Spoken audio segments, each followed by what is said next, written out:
Hi. Ngasigi video se nakhoigi maitai singgi ningthaugi masunupa aisemba sana jawa mahaki video ni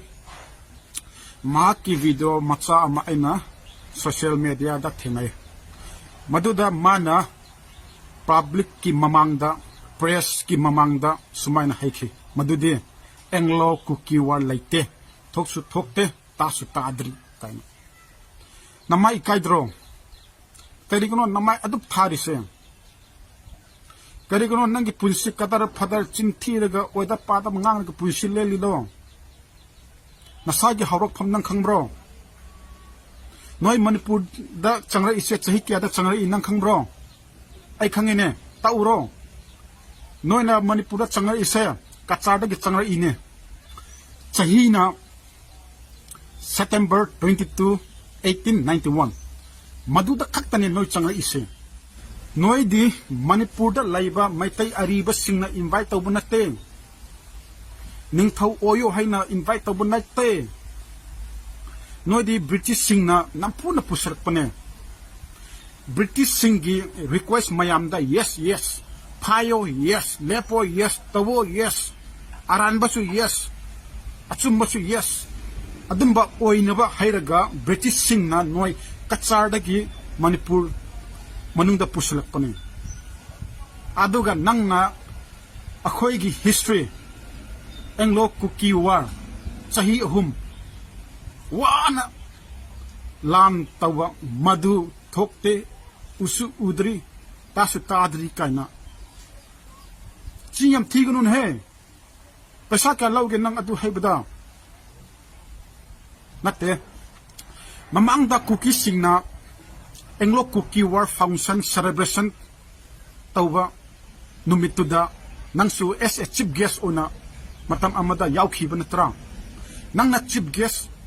oiba matam duda nangna kuki singi mamangda akhoigi kuki singi leader singi mamangda englo kuki war gi maramda phajaba Simon pikhiba natra kuki singi history asine British singa lantawe herga pajana thak wangna thagalam natra karigino nangna haujikna MP Raja Sabha gi member ama oire herga Anglo kuki wa yontu ise nangumba oidaba padaba chinthiba ningthaugi masu prithibida leiramoy nangna ahanba aduga aroibasu nang oiramani napuna tawba aranba de siamdo ke haidana nangna napugi aranba matung amuk ilise karigino nangi napu Maharaj Bodha Chandrana 700 square mile sengade 650 square mile ni kuki singna yam nusi biraga 50 square mile ama hapchale madugi 700 square mile do nangi napuna chumnagi chahi khuding lak ahum pambi maram na yon thok mani aduga hujik nangna yon thok na bak lai taramani na migi history Anglo kuki war ado nangna mu yon thok eni ko yam jani noi maitai na tawise kachadi gi changrak pa noi maitai singse loi na bak chakhraga di manipur santi laigani Manipur gi the last king do Bodha Chandra nate seng nate history aseng history di the last king do Kula Chandra ni Kula Chandra dagi makhat lakpa Kula Chandra muhsingba nangi great grandfather Maharaj Surchandra do asengba Manipur gi macha nate adu hana taw nasagi harok phamdi thidraga migi hawruk pham oida padaba ngangba akhoi kuki se kanano nang phajana take noi gi maitai gi history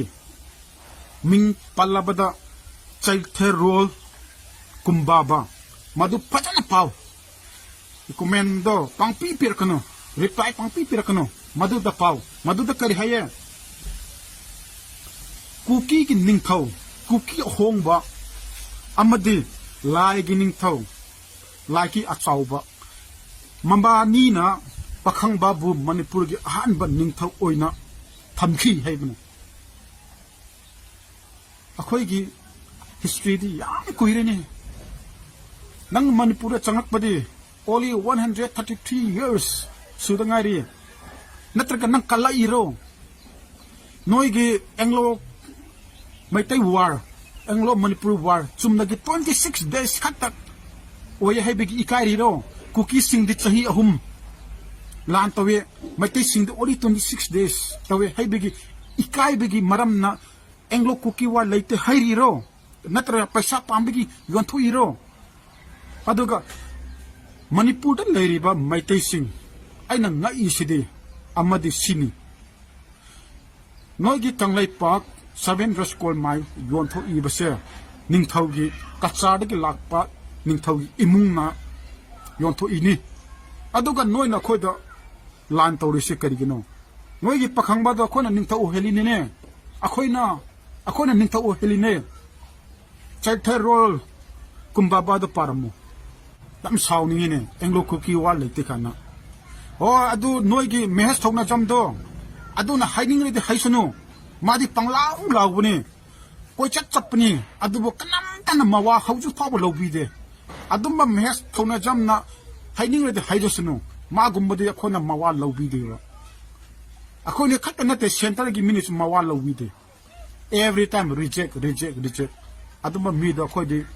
kam ta khan bi de hiding ba haisunu adubo December sana jaba nahak na ningthau gi masun ama orega nangna adu anglo kuki wal leite kaina adu da ai haigane muna taw ai haigane noi kachar da gi lakpa ningthau maharashtra chanda gi nangi matam phau base british ka su theng na dre lan su taw na dre maduna takpadi noi se manipur da british na tawning ba tawba yaba apabasu yes haigeroba patabasu yes lupa kunse lupa kuntrani haidisu yes hainabagi damakta adugi thabak damakta puslakpane haibase maduna sakhini aduga noi maitaina akhoida lan tori manipur nakpa noi gi pakhangba ningthau ohenba kuki akhoida noina ka lan ga tori napun si da singamoy